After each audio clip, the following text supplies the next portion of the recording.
Yeah, I know, but that's impossible because I wasn't even wearing pants. Aaron, come. How good I look. Wait, now? No, you tell Network Baxter gets full of cheese or they can forget it. Hello, and welcome to our special edition of World News. I'm Eric Kingsborough. And I'm Megan Barman. And I'm Eric Kingsborough. And I'm Megan Barman. Success. A component of life not all peoples of this world enjoy. However, today we're here to speak about Erie sensors. Erie sensors made it their overall objective to obtain a high cumulative profit, an excellent average market share, an impressive ending market cap, and especially a competitive closing stock price. In 2017, Erie accomplished the last objective by reaching a closing stock price of $42.46, the industry leader.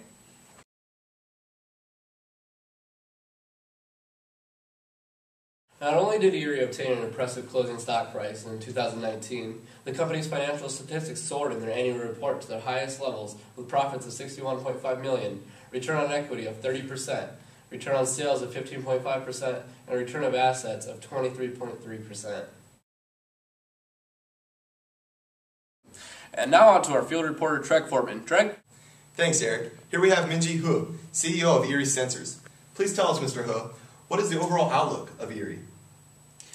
谢谢主持人，我很开心介绍我们公司。我们公司从这几年一直在利润方面是很高的利润，并且我们公司在我们的 market 和我们的股票都一直走向非常好。我相信我们股民对我们公司会很大的信心，并且我们公司的各项指标像 ROE 啊、ROS、ROA， 然后它走势保持很高的向上的走势，并自从2004年。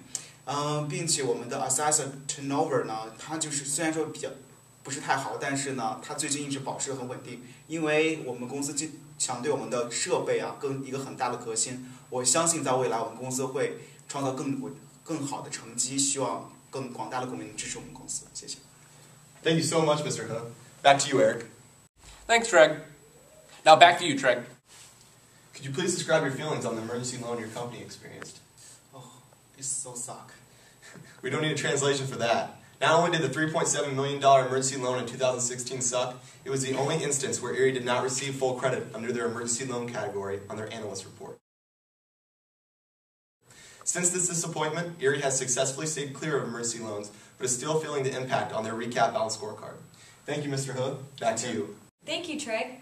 Another big challenge was sales forecasting. Erie experienced stockouts in 2013, 14, 15, and 19. This equates to foregone sales and profits that could have been captured if production was higher. Leverage, which is assets over equity, is one component that Erie has struggled in. It has consecutively had one of the lowest leverages within its industry. Though this seems unattractive at first, the reasons for these low values are their high sales and profits, which boost their retained earnings and therefore their equity. These low leverages have caused Erie to experience partial credit and even zero credit under their financial section of their balanced scorecard for each round.